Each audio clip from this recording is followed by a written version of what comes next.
আমি লুনা ঘোষ, লুনাদির হরেক রকম বাতে সকলকে স্বাগত জানাই। আজ তৈরি করব, যেহেতু আমার বেবিটা একটু ছোট ছিল তাই ভাবলাম কোপ্তা করে নিই। একদম সম্পূর্ণ নিরামিষ কোপ্তা করব, সেই জন্য পেঁপেটাকে ভালো করে ছাড়িয়ে নিয়ে 4 টুকরো করে নিয়েছি। এইবারে ভেতরটাকেও পরিষ্কার করে নিয়েছি, নিয়ে ধুয়ে নিয়েছি। আর আপনারা জানেন আমি বারবারই বলি সবজি বাজার থেকে আসার পর একবার ধুয়ে নিই, তারপরে কাটার পর ধুয়ে নিয়ে এইবার যেটা করব গ্রেটারে গ্রেট করে নেব। আর এইখানে 5টা ছোট ছোট আলু 4 টুকরো করে নিয়েছি। দেখুন এরকম 4 টুকরো করে নিয়েছি। একটু বড় বড়, আপনাদের বড় আলু হলে 8 পিস করে নিতে পারেন। একটু লবণ দিয়ে সেদ্ধ বসিয়েছি, কারণ কোপ্তা ভাজার পর আমি ওটাকে কারি করব। যে কোনো কিছু গ্রেট করার সময় এই নিচের থেকে ওপর দিকে টানবো, তাহলে কী হবে, প্রতিটা গ্রেট করার সবজি সমান মাপের হবে এবং দেখতেও ভালো লাগবে। আর এটাকে আমি জাস্ট একটু গরম জল করে নিয়ে দেবো আর দিয়ে ছেঁকে নেব।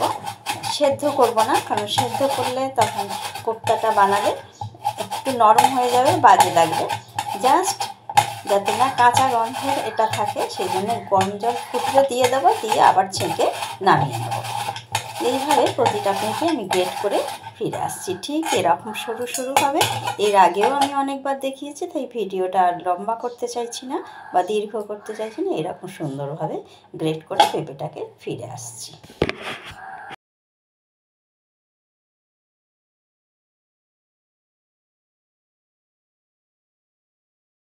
জল আমার গরম হয়ে গেছে, টকবক করে ফুটছে। এই সময় গ্রেট করা পেঁপেটা জাস্ট দিয়ে আর হাতা দিয়ে এপিট ওপিট উল্টে পাল্টে নাড়িয়ে নিয়ে আর ছেঁকে নেব। এটা সেদ্ধ করব না, জাস্ট যাতে কাঁচা গন্ধটা না থাকে আর পেঁপেটাও একটু নরম হয়ে যায়, কিন্তু গলে যাবে না, সেই পরিস্থিতিতে করতে হবে। কারণ ফোটালে আবার পেঁপেটা গলে যাওয়ার সম্ভাবনা আছে, তাই উল্টে পাল্টে নিয়ে সঙ্গে সঙ্গেই আমি ছাঁকনিতে ছেঁকে নিলাম। নিয়ে তারপর বাকি ইনগ্রিডিয়েন্টস দিয়ে মেখে নেব এটাকে, অর্থাৎ কোপ্তার আকারে তৈরি করে নেব। এখানে মশলা নিয়েছি আদা বাটা, লবণ, হলুদ গুঁড়ো, লঙ্কা গুঁড়ো আর জিরে গুঁড়ো, সবই হাফ চামচ করে নিয়েছি। আর দেব আমি ছাতু দিয়ে মাখবো। আপনাদের কাছে যদি ছাতু না থেকে থাকে তাহলে আপনারা ছাতুটা বেসন থাকলে বেসনটা দিয়ে মাখতে পারেন। তবে বেসনটা যদি শুকনো কোহলায় নেড়ে নেন, অর্থাৎ শুকনো কড়াইতে নেড়ে নেন, তাহলে কিন্তু আরও ভালো হয়। আর দেব নারকেল কোড়া। এছাড়া একটু লবণ তো দিয়েইছি, একটু সামান্য চিনিও দেবো, হাফ চামচেরও কম। তাহলে কি হবে, আর 3 টেবিল চামচ নিলাম ছাতু। এটা দিয়ে ভালোভাবে মেখে নেব। যেহেতু জলটা ঝারিয়ে নিয়েছি তাই পেঁপের মধ্যে খুব বেশি জল নেই।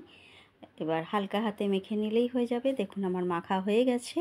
এবার আগে বলের মতো আমি গড়ে নেব, নিয়ে তারপর তেল গরম করে আস্তে আস্তে সব কটা কোপ্তা লাল লাল করে ভেজে নেব। গোল গোল বড়ের মতো আকারে সব কটা গড়ে নিলে তাহলে আর বারবার ভাজার সময় এরকমভাবে পাকাতে হয় না। আর যদি ভালো মাখানো হয় তাহলে কিন্তু আপনা থেকেই এইভাবে আপনার গোল গোল করে বলের আকারে গড়ে নেওয়া যায়। এটাতে কাজেরও সুবিধা হয় এবং ভাজারও খুব সুবিধা হয়। দেখতেই পাচ্ছেন আমার গড়া আছে বলে আমি চটপট করে সবগুলো ভেজে নিচ্ছি। আর ভেজে নিয়ে ফিরে আসছি। পুরো ভিডিওটার সাথে থাকুন, স্কিপ না করে, তাহলে দেখতে পাবেন এটা সম্পূর্ণ নিরামিষ, পেঁয়াজ রসুন ছাড়া পেঁপের কোপ্তা। এটা যে কেউ খেতে পারেন, উপবাসের দিনেও খেতে পারেন, অথবা ভাত, রুটি, পরোটার সাথেও খেতে পারেন। সাথে থাকুন সবাই আর দেখতে থাকুন।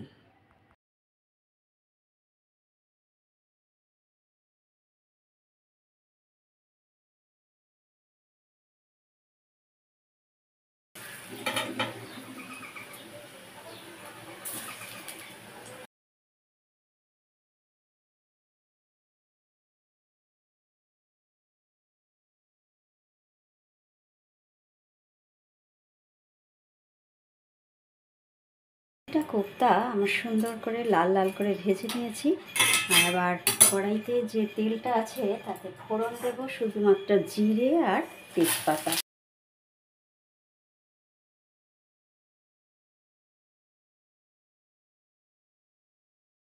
আগে থেকে লবণ দিয়ে সিদ্ধ করে রাখা আলুটাকে ভেজে নেব, তারপর মশলা দেব, দিয়ে কষিয়ে নেব। এখানে দেখুন হলুদ, ধনে গুঁড়ো 1 চামচ, চা চামচ, আর হাফ চামচ জিরে, গুঁড়ো, হাফ চামচ হলুদ গুঁড়ো আর 3/1 ভাগ লঙ্কা গুঁড়ো। যেহেতু পেঁপে, লাউ, কুমড়ো এগুলোতে ভালো ঝাল দিতে নেই, বেশি ঝাল দিতে নেই। লবণ দিচ্ছে এটা, কারণ আলু সেদ্ধ করার সময় লবণ দিয়েছি, কোপ্তা মাখার সময় লবণ দিয়েছি, তাই লবণটাও অল্প করে দিলাম, যদি লাগে পরবর্তীকালে দেবো। আর হাফ চামচ নিয়ে নিলাম আদা বাটা। আদা এর সময় দিয়েছি, কোপ্তাতেও দিয়েছি। আলু ওদিকে ভাজা হতে হতে আমি মশলাটাকে একটু জল দিয়ে পেস্ট করে নেব। তাহলে মশলাটা দিয়ে করে নিয়েছি। এবার মশলাটাকে আমি ঢেলে দিলাম, দিয়ে মশলাটা দিয়ে ভালো করে কষিয়ে নেব। এতে মনে রাখবেন লবণও দিয়ে দিয়েছি। কষতে কষতে আমি দিয়ে দেবো চিনি। আর কোপ্তার সাথে একটু নারকেল কোড়া দিয়েছি, আপনারা হয়তো লক্ষ্য করেছেন। আর পরবর্তীকালে তরকারিটা নামানোর সময় আমি একটু নারকেল কোড়া দেব। ভালো করে মশলাটাকে একটু কষিয়ে নেব, যাতে কাঁচা গন্ধটা চলে। আমার কষানো হয়ে গেছে, দেখতেই পাচ্ছেন তেল ছেড়ে গেছে। আর এখানে আমি কাশ্মীরি লঙ্কা গুঁড়োও কিন্তু ব্যবহার করিনি। এবার দিয়ে দিলাম 2 চা চামচ চিনি, কারণ পেঁপে, লাউ, কুমড়ো এগুলো একটু মিষ্টি মিষ্টিই ভালো লাগে। আপনারা যদি মিষ্টি কম খান তাহলে হাফ চামচ অন্তত দিতে পারেন তরকারির স্বাদের জন্য। যেহেতু আমি এটা রুটির জন্য করছি, যদিও রুটি, ভাত, পোলাও, রাইস সবার সাথেই কিন্তু পেঁপে কোপ্তাটা ভালো লাগে। মিশিয়ে নিয়ে এবার আমি কী করবো না, গরম জল করে রেখেছি এখানে। যেহেতু আমার আলু সেদ্ধ করা, ঝোলটা ফুটে উঠলেই আর কোপ্তায় যেহেতু জল টানবে, তাই একটু বেশি করেই গরম জল দিয়ে দিলাম।